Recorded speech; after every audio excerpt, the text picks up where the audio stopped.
पुराने समय की बात है। एक घने जंगल से सपेरों का एक झुंड गुजर रहा था। रास्ते में वे एक विशाल पेड़ की छाया में विश्राम करने बैठ गए। उसी पेड़ के पास सांपों का एक पुराना बिल था। एक अनुभवी सपेरे ने पहचान लिया कि इस बिल में कोई बड़ा नाग हो सकता है। उसने अपने साथियों से कहा कि इस बिल को खोदना चाहिए। जब सपेरों ने बिल खोदा तो उसमें से एक बहुत बड़ा काला नाग निकला। सब सपेरों ने मिलकर उसे पकड़ लिया और पिटारे में बंद कर दिया। थोड़ी दूर चलने के बाद उन्होंने सोचा कि नाग का जहर निकाल लिया जाए। जैसे ही पिटारा खोला गया, सब हैरान रह गए। नाग गायब था और उसकी जगह एक सुंदर नौलखा हार रखा था। हार देखकर सपेरे बहुत खुश हुए। उन्होंने सोचा कि यह हार नाग से कहीं अधिक कीमती है। क्यों ना इसे किसी राजा को दे दिया जाए। वे राजा वीरसेन की राजधानी की ओर चल पड़े। राजमहल में पहुंचकर उन्होंने राजा वीरसेन को प्रणाम किया और हार दिखाया। पूरा दरबार उस अद्भुत हार को देखकर दंग रह गया। राजा ने हार स्वीकार किया और सपेरों को भारी इनाम देकर विदा कर दिया। शाम को राजा वीरसेन ने वह हार अपनी रानी को दिखाया।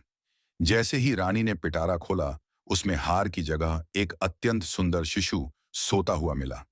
राजा और रानी दोनों प्रसन्न हो उठे, क्योंकि वे वर्षों से संतान की कामना कर रहे थे।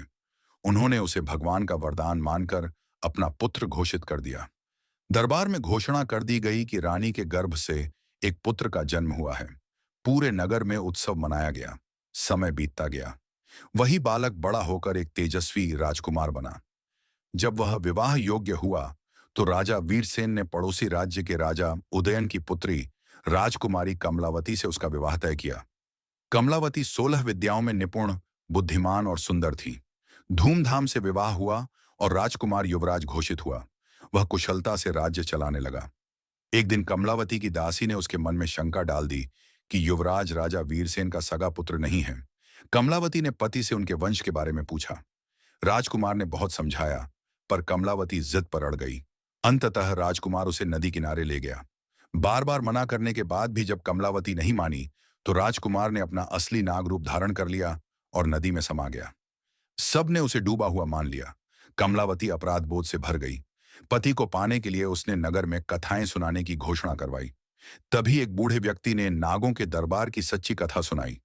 पूर्णिमा की रात कमलावती स्वयं जंगल पहुंची और नागों के दरबार में जाकर अपने पति को मांग लिया।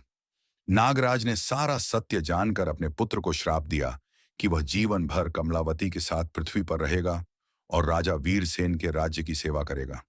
श्राप के साथ ही वरदान भी मिला। राजकुमार मानव रूप में लौट आया। राजा वीरसेन और महारानी ने अपने पुत्र को जीवित पाकर उसे गले से लगा लिया। पूरे राज्य में उत्सव मनाया गया। कमलावती और राजकुमार सुखपूर्वक